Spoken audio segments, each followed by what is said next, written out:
자, 시간이 많이 없습니다만 요 얘기 좀 하겠습니다. 계엄 당일날 김건희 씨 성형외과 갔다. 이 얘기는 뭐 많이 알려져 있는 얘기잖아요. 그게 뭐 일각에서는 뭐 알리바이용이다.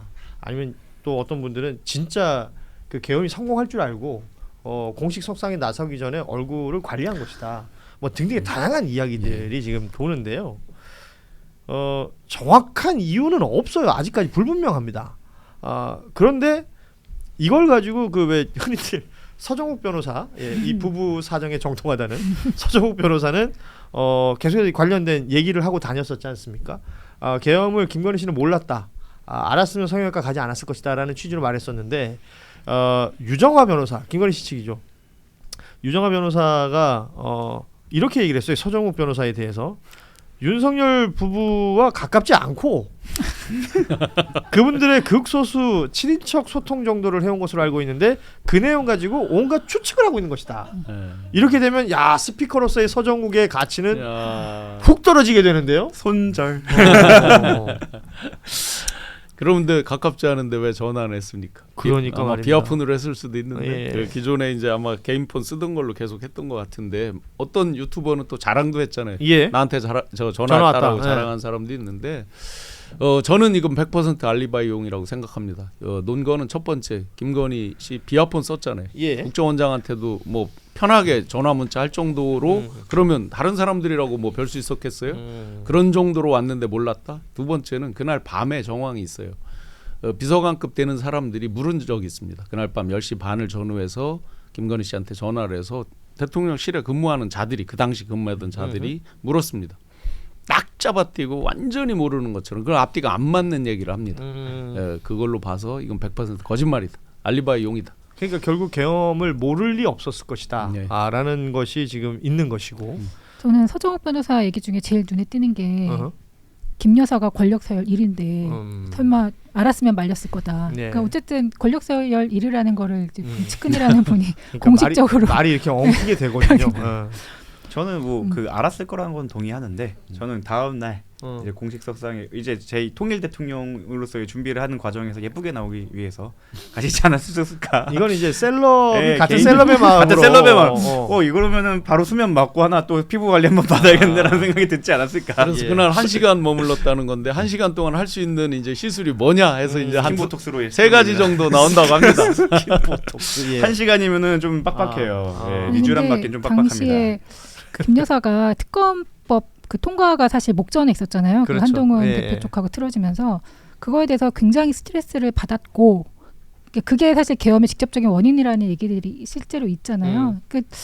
일단 알았을 것이고 그러니까 어쨌든 추정입니다만 스트레스를 받아서 뭐 수액을 맞았을 수도 있지 않나요? 저는 뭐 그거는 모르겠어요. 수액은 굳이 뭐인지. 나가서 받을 필요도 없고 그치. 주치의분께서도 이제 성형 그리고- 쪽이셨는데. 예, 그러니까 뭐 알았나 몰랐나 부분인데 뭐 우리 모두 그냥 정황상 알았을 것으로 추정할 수밖에 없는 거고 그 당시에도 주치의가 이게 대통령 주치의 박아무개 그 원장님이신데 그 대통령 주치의가 성형외과 이 전공을 한 전문의인 분이 경우, 예. 처음이에요. 그렇죠. 그러니까 그동안은 거의 내과 아니면 이번에 이제 이재명 대통령이 가정의학과 이것도 굉장히 좀 처음 있었던 일인데 굉장히 통상적이지 않죠. 그러니까 박근혜 전 대통령은 산부인과 의사가 이제 주치의로 초빙이 됐었는데 그거는 여성이니까 뭐 당연히 이해를 할 수밖에 없지만 그러니까 일단은 권력서열 1위 김건희 여사의 주치의였던 거죠.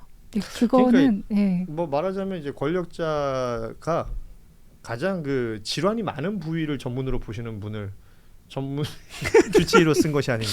뭐 이게 별 생각이 다 드는데 예를 들어서 대통령 주치의잖아요. 네. 그러니까 말하자면 그냥 법적으로 보자면 윤석열 주치의여야 됩니다.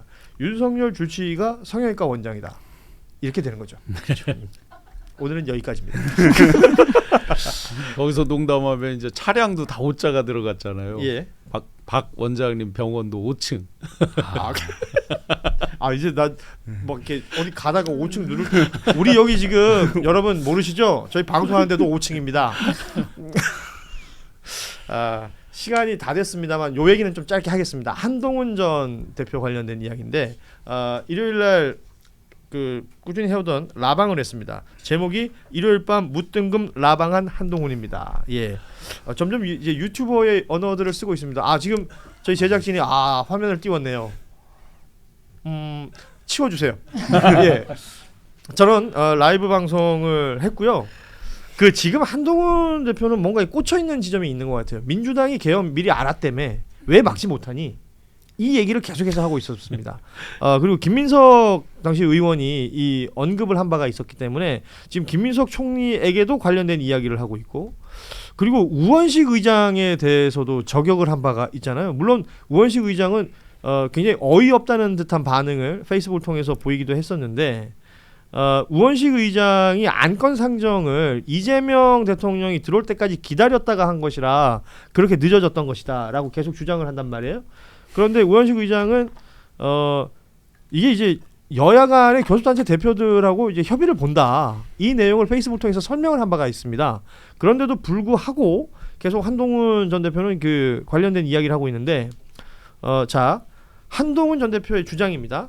우원식 의장의 표결 지연 의혹, 이걸 비롯해서 민주당이 비상계엄을 사전에 인지했느냐의 여부, 그리고 김민석 총리가 계엄 인지를 했던 여부, 그리고 방조 가능성까지 봐야 된다 그러고요.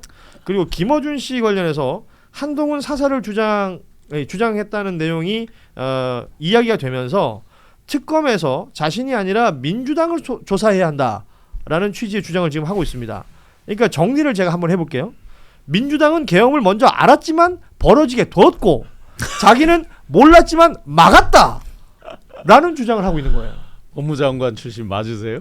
그러니까 기본... 이거 왜 이러는 겁니까? 일단 요약을 하면 일개 유튜버 한 씨의 일개 주장에 불과합니다로 일축하는 게 좀 적당하다고 생각하는데, 그리고 두 번째로는 이제 법리적으로도 좀 안 맞는 것 같고, 소위 말해서 저희끼리 이제 극이라고 하죠.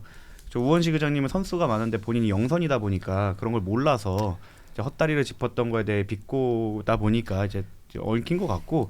긁혔다. 네. 물론 뭐 국회의원을 안 해봐서 그러나 뭐 이 표현은 향후에 이제 이후에 삭제가 됐습니다. 네. 네.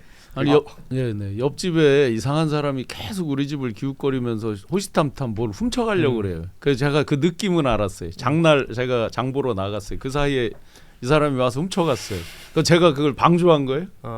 지금 어쩌라고 이게. 지금 지방시대위원회 부위원장께서 말씀하시는데 사진을 저런 걸 띄웠어요. 예, 지금 돌놀이 사진, 좀 뭐 굉장히 회자가 됐던 사진인데. 그리고 자기가 막았다고 하는데 전 세 글자로 딱 얘기하고 싶어요. 너 뭐 돼? 예.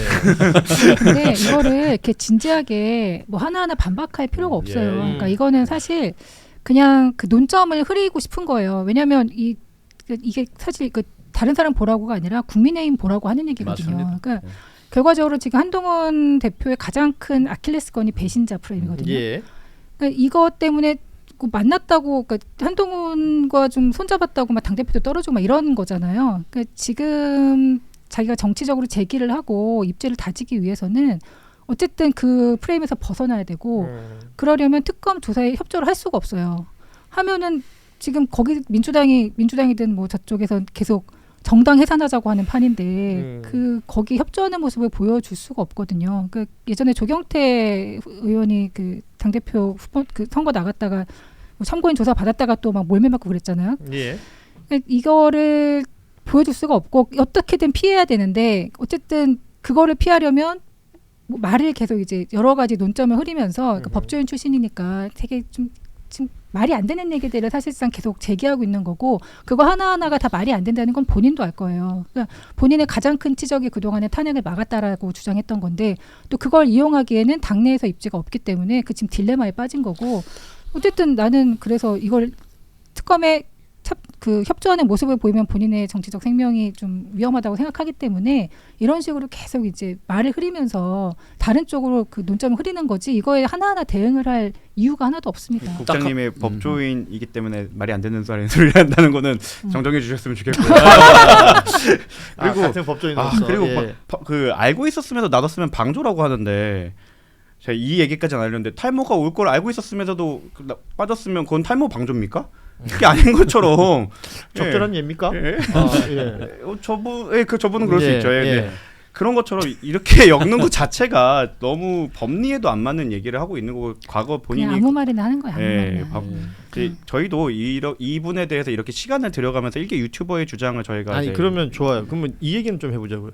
그 기소전 증인신문 특검이 이제 이게 필요하다는 거예요. 참고인으로 좀 나오라는데도 계속 안 나가면서 마치 그 무슨 그러니까 강제 구인들을 네, 해라 네. 뭐 이런 식으로 지금 얘기를 하고 있는 거 아니에요? 끌고 가 달라. 네. 저 한마디로 하면 그 호소인이죠. 지금 끌고 가 달라 이거는 호소인이죠. 잘 이해가 안 돼요. 순교자가 네, 되고 네. 싶은 거죠. 참고인인데 왜 이렇게까지 하는 걸까? 아니 저게 아마 안 나가겠다는 거죠. 그 증인은 강제 구인도 가능한 걸로 알고 있는데요. 어. 그 기소전 증인. 그렇죠. 그거는. 법원에 갈 때는 안 되면 이게 강제 구인이 가능하다고 그리고 그러더라고요. 어차피 나중에 재판이 되면 형사소송법 313조 1항에 따라서 그 사람이 출석을 해서 이게 맞다고 얘기를 해줘야 돼요. 자기 책 보라고 하는데 어차피 그 책을 본다고 하더라도 증거로 쓰이려면 그 사람이 재판에 출석을 해야 됩니다. 그러니까 증거 능력이 생기려면 예, 증거 능력이 생기려면 어차피 가야 돼요. 그러니까 이거를 지금 그러니까 법조인이니까 모르지는 않을 거 아닙니까 이거를? 뭐 모를까요? 모르죠. 또 이제 핸드폰 이렇게 만지려고 했더니 넘어가면 독직 폭행이라고 고소했던 사람이 그걸 모를까요? 네, 그럴 수도 있죠. 근데 그래서 이거는 그냥 정말 이제 정치적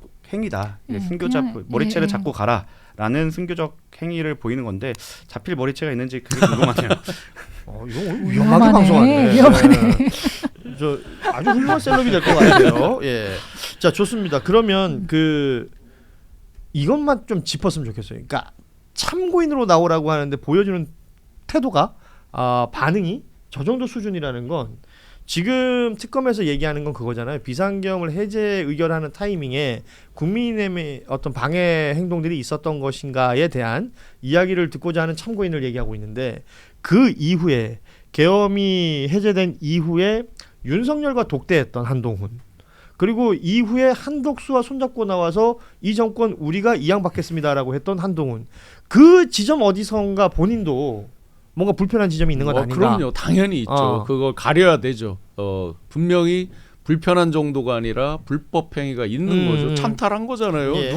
누가 위임을 했습니까? 공범 중에서는 공모를 처음부터 시작했을 때만 공범이 되는 게 아니라 사후적에 거기에 가담한 것도 공범이 됩니다. 예를 예. 들어서 집에 침입해서 절도를 하려고 할 때 애초 계획 세울 때부터 가담한 사람도 공범이지만 네. 이 사람이 집을 털고 있는 걸 볼 때 얘네가 문 땄네 나도 같이 들어가갖고 정권을 찬탈해야겠다라고 이렇게 같이 시행한 경우에도 공범이 될 수 있는 거예요. 그래서 지금은 참고인이겠지만 거기 가서 진술을 잘못하거나 특검의 수사 방향이 칼끝이 나한테 다가온다면 자기도 자칫 잘못하면 피의자가 될 수 있기 때문에 예. 이렇게 순교자 프레임이라도 만들어서 그 정치적 이득을 얻고 그리고 가능하다면 출석을 피하겠다라는 심산으로 보여집니다. 뭐 11월부터는 뭐 지방 투어를 한다고 하니 뭐 이미 이제 정치적 메시지로 던지는 거고요. 그런데 이제 개봉박도 기대하시라죠. 5월달에 이제 그 서버 비아폰 서버 확보한 뒤로 3개월여 이상의 노력 끝에 이제 복원이 됐잖아요. 백업 서버에서 예. 이제 그게 곧 개봉박두가 되죠. 그러면 이제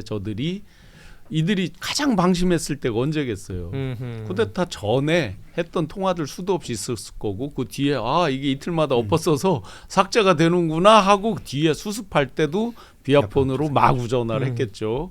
이제 그 부분이 이제 개봉박두 코앞에 있을 겁니다. 예.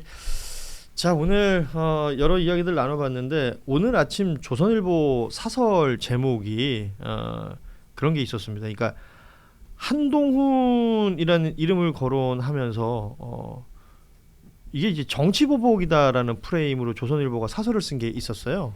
여기 제목이 뭐 어디 갔냐 이거 찾아야 되는데 계엄 피해자 한동훈 법정 세운다는 건 정치보복이라는 제목의 사설이 있었습니다.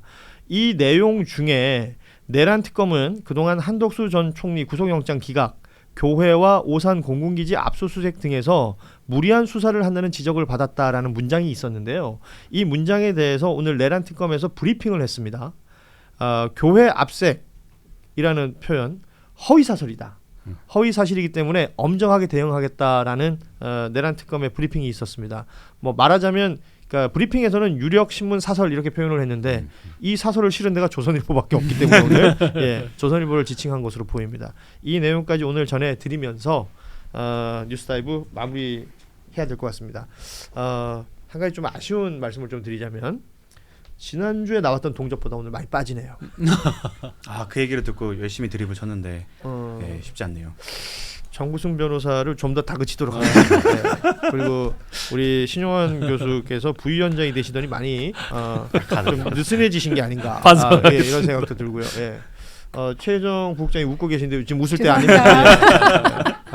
좀 다 잡고 갑니다. 예. 뉴스다이브 오늘 함께해 주신 여러분 고맙고요. 세 분도 여기서 함께 인사 나누겠습니다. 최혜정 목장, 신용환 부위원장 그리고 정구승 변호사였습니다. 저희는 내일 오후 3시 30분에 다시 찾아뵙죠. 고맙습니다. 감사합니다. 네.